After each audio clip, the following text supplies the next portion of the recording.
हमारे वीडियो देखने के लिए हमारे चैनल को सब्सक्राइब करें और नोटिफिकेशन पाने के लिए प्रेस करें बेल आइकन को। देखिए प्रश्नमाला है, दो विविध प्रश्नमाला, कक्षा है 10, उसका क्वेश्चन नंबर है 11। यदि P बटा Q, जहाँ Q जीरो नहीं है, एक परिमेय संख्या है, तो Q पर क्या प्रतिबंध होगा जबकि PQ एक शांत दशमलव हो। ठीक है, तो यहाँ पे आपको क्या दे रखा है कि PQ है वो क्या है, एक परिमेय संख्या। P बटा Q क्या है, एक परिमेय संख्या है जहाँ Q का मान क्या नहीं है, जीरो नहीं है। ठीक है, अब आपको ये दे रखा है तो Q पर, कहाँ पर देखना आप पर, Q पर क्या प्रतिबंध होगा जबकि PQ एक शांत दशमलव हो। तो हमने प्रश्नावली 2.4 में पढ़ा था कि जब शांत दशमलव हो तो कैसे है कि उसकी जो हर है यानी Q का जो मान है वो, Q का जो मान है हर में Q के जो अभाज्य गुणनखंड 2 की घात m इंटू 5 की घात n के रूप में हो। क्या प्रतिबंध है कि जो हर है उसमें Q के अभाज्य गुणनखंड किसके रूप में हो, 2 की घात m इंटू 5 की घात n के रूप में हो, तभी क्या होगा, वो एक शांत दशमलव होगी। क्वेश्चन नंबर 12 है, सरल कर बताइए कि संख्या, जो आपको संख्या दे रखी है, एक परिमेय संख्या है या अपरिमेय संख्या। ठीक है, तो सबसे पहले इसको करते हैं हम सरल है, तो 2 रूट 45 प्लस 3 रूट 20 बटा 2 रूट 5। तो अब हम इस 45 और 20 को क्या करते हैं, अभाज्य गुणनखंड करते हैं। तो ये है 45 में 3 का भाग दिया 15 बार, फिर 3 का दिया 5 बार, फिर 5 का दिया 1 बार।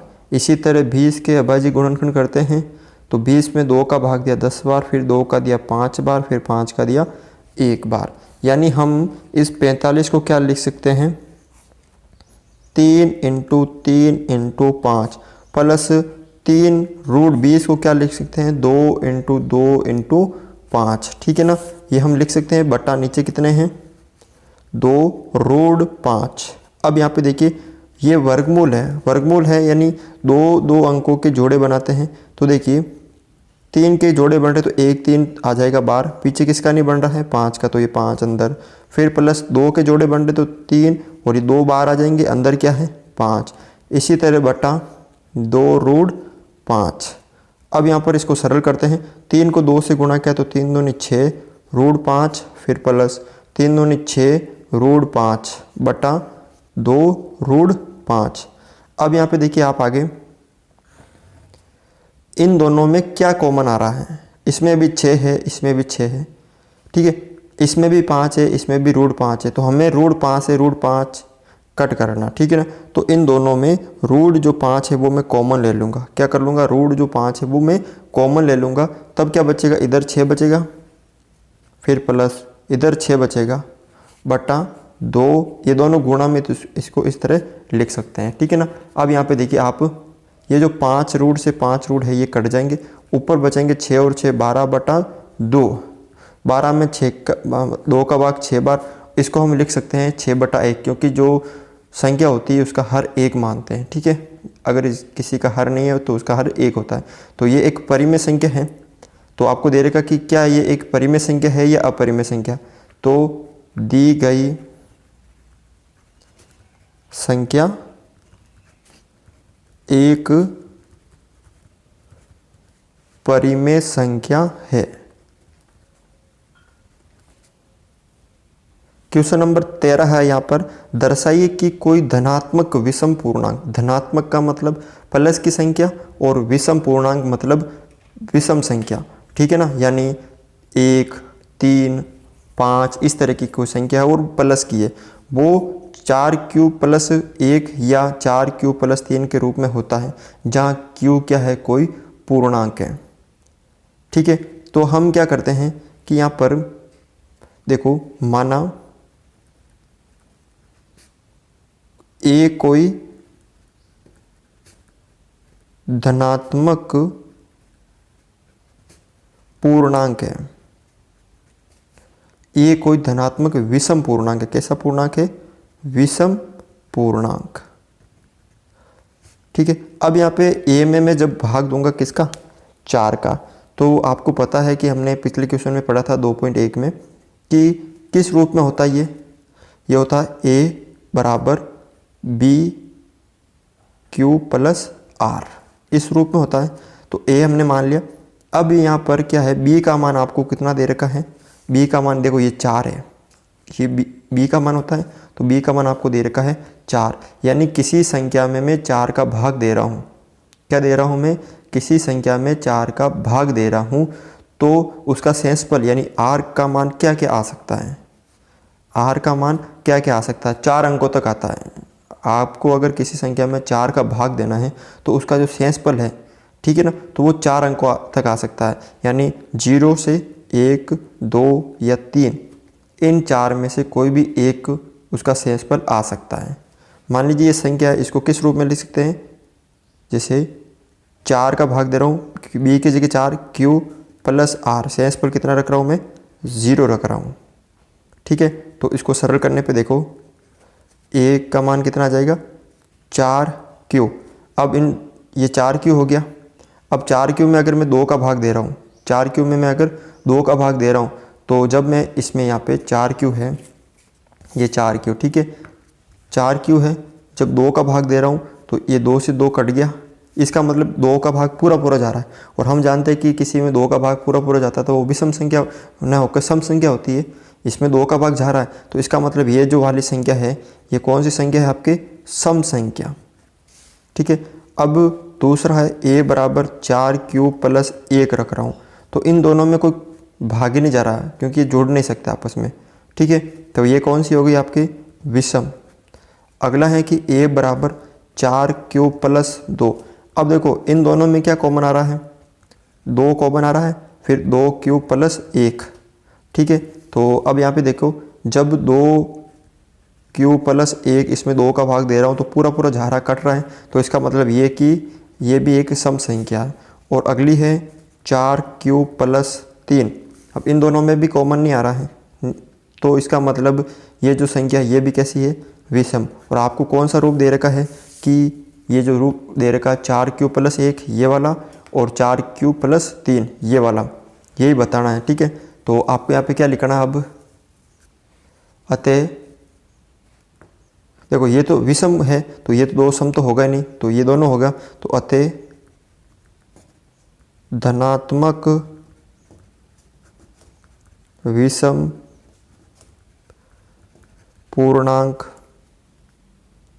4 क्यू प्लस 1 या 4 क्यू प्लस 3 के रूप का होता है। ठीक है, तो इस तरह से इसको सरल कर सकते हो आप। क्वेश्चन नंबर 14 है कि सिद्ध कीजिए कि 2 क्रमागत धनात्मक पूर्णांकों का गुणनफल 2 से भाज्य है, यानी 2 आपके क्रमागत धनात्मक पूर्णांक है। तो माना पहला धनात्मक पूर्णांक। अब क्रमागत का मतलब आपको पता होगा लगातार। क्रमागत पूर्णांक यानी लगातार, जैसे 1, 2, 5, 6, 9, 10, 11, 12 लगातार। तो पहला माना मैंने n, तो दूसरा कितना हो जाएगा? दूसरा धनात्मक पूर्णांक। देखो पहला जैसे मान लीजिए कोई संख्या है, जैसे 3 है, तो इसके बाद क्या आएगा? 4। 4 कैसे आएगा? 3 प्लस 1। फिर 5 कैसे आएगा? जैसे ये 3, ये 4, ये 5, ये 6, ये 7, ये 8। ठीक है, तो 3 कैसे आएगा? 3 के बाद लगातार है, तो जैसे मान लीजिए लगातार 6 पूर्णांक है। ठीक है, तो पहला इसको 3 प्लस 1। अब 5 कैसे आएगा? 3 प्लस 2।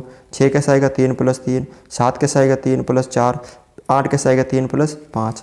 यानी n plus 1, n plus 2, n plus 3, n plus 4, n plus 5, यानी लगातार होना।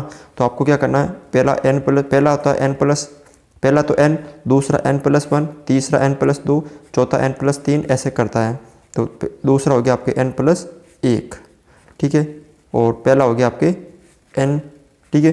अब इन दोनों का गुणा है, दोनों पूर्णांकों का गुणा, यानी n+1, n को इससे गुणा किया तो n² और +n। तो अब क्या करना है, इन दोनों का गुणांक मतलब 2 से भाज्य, यानी इन दोनों में ऐसी कौन सी संख्या जो 2 से भाज्य। तो माना n बराबर 1, यानी n की जगह आपको कितना रखना है, n² + n, वहाँ पे आपको 1 रखना। तो 1² + 1, यानी 1 + 1 बराबर 2, यानी n बराबर 1 रखने पर 2 से भाज्य है संख्या। तो मान लीजिए n बराबर यहाँ पे 2 रख रहे हैं, n बराबर यहाँ पे कितने रख रहे हैं, 2 रख रहे हैं, ठीक है।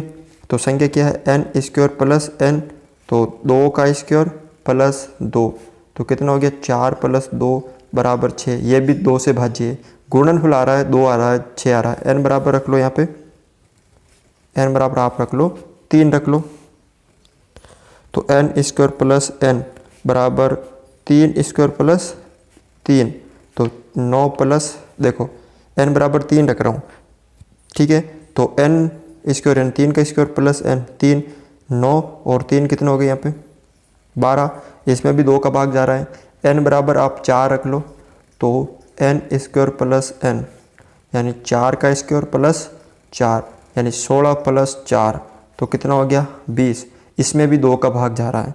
तो इसका मतलब लिख सकते हो, अतः जो है आपके पूर्णांक 2 क्रमागत धनात्मक पूर्णांकों का गुणनफल 2 से भाज्य है। यहाँ आपको दे रहेगा क्वेश्चन नंबर 15, वह बड़ी से बड़ी संख्या ज्ञात कीजिए जिससे 2053 और 1967 से विभाजित करने पर शेषफल यानी क्रमशः 5 और 7 प्राप्त होते हैं। यानी ऐसी संख्या आपको ज्ञात करनी है, दोनों में निकालनी, दोनों में उस संख्या का, यानी दोनों में कॉमन संख्या होगी ना, मतलब दोनों का भाग 1 में देना, एक संख्या है और उसका भाग दोनों में देना है। देखो समझो पहले क्वेश्चन को, आपको एक ऐसी संख्या याद करनी है जिसका भाग मैं दोनों में दूं, इसमें भी दूं और इसमें भी दूं। जब इसमें दूं तो शेषफल आ रहा है 5, ठीक है, और जब इसमें दूं 967 में तब आ रहा है 7, यानी दोनों में कॉमन आ गई। अब जब कॉमन आती तो हम किसको लेते हैं, उभयनिष्ठ। कॉमन का मतलब उभयनिष्ठ, तो हम लेते हैं उभयनिष्ठ किसमें, SCF में। किस में लेते हैं, SCF में, यानी आपको कुल मिला के SCF यहाँ पे ज्ञात करना, ठीक है। पहले समझो यहाँ पे ज्ञात क्या करना है आपको, SCF करना है या LCM। तो यहाँ पे दोनों में उभयनिष्ठ आ रही है ना, कि दोनों में, और बड़ी से बड़ी आ गई, यहाँ पे बड़ी से बड़ी, अगर छोटी से छोटी संख्या पूछे तो LCM, और यहाँ पे बड़ी से बड़ी पूछ ली आपको तो उभयनिष्ठ भी है, तो इसका मतलब दिख रहा है कि आपको SCF ज्ञात करना, ठीक है। तो पहले देखो आपको क्या दे रखा है कि जब कोई संख्या है, ठीक है, उसका भाग मैं इसमें दूं तो शेषफल 5 आ रहा है। तो अब देखो पहली संख्या है संख्या 2053, ठीक है। जब मैं इसमें आपको भाग दूं तो देखो, जैसे हम सूत्र क्या होता है, भाज्य बराबर भागफल इंटू भाजक प्लस शेषफल, ठीक है। अब ये भाज्य है 2053, इसमें मैं किस संख्या का भाग दूं, मतलब यहाँ पे किस संख्या का भाग दूं, ठीक है। तो यहाँ पे ये मान आपको ज्ञात करना कि शेषफल क्या आ रहा है, 5 आ रहा है। तो मैं क्या करूँगा, इसमें से अगर शेषफल 5 में माइनस निकाल दूँ, किसमें से, 2053 में से, 2053 में से शेषफल में माइनस निकाल दूँ 5, तो कितना आ जाएगा यहाँ पे 2048, यानी अब इसमें भाग देना है। तो ये हो गई संख्या। इसी तरह दूसरी संख्या, पहले ही मैं शेषफल यहाँ पे माइनस निकाल देता हूँ, दूसरी है 967, इसमें से मैं 967 में से 7 सेंसिबल आ रहा है इसका, ये माइनस निकाल दो तो 960 आ रहा है। ठीक है, जैसे यहाँ पे कोई संख्या है जैसे 16, इसके अंदर मैं भाग दे रहा हूँ 5 का। ठीक है, 5 से 15, फिर एक सेंसिबल बच रहा है। ठीक है, अगर मैं 16 में से पहले एक सेंसिबल निकाल दूंगा, कितना आ जाएगा 5, तो वो पूरा पूरा भाग जाएगा। तो इसलिए मैंने पूरा पूरा भाग देने के लिए ये सरल किया। ठीक है ना, जैसे यहाँ पे 21, ठीक है, 5 का भाग दे रहा हूँ, 5 चौक 20। ठीक है, एक माइनस कर दूंगा, जैसे ये 21, इसमें मैं दे रहा हूँ 2 का भाग, 10 बार गया तो पीछे क्या बचा 20, एक सेंसिबल बचा, तो 21 में से एक माइनस कर दूंगा, तो इस तरह। ठीक है, तो इस संख्या में आपको क्या करना है, दोनों में एचसीएफ ज्ञात करना। तो सबसे पहले इन दोनों का अभाज्य गुणनफल ज्ञात करना है। 2048, ठीक है, क्या लिख सकते हैं, 2 का भाग दिया 1024, फिर 2 का भाग दिया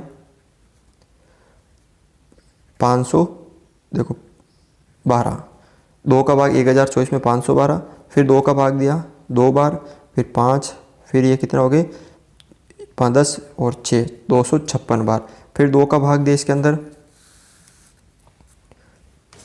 ठीक है, 2 का भाग दिया 1, 2 और 8 बार, फिर 2 का भाग दिया 64 बार, फिर 2 का भाग दिया 32 बार, फिर 2 का भाग दिया यहाँ पे कितना 16 बार, फिर 2 का भाग दिया 8 बार, फिर 2 का दिया यहाँ पे 4 बार।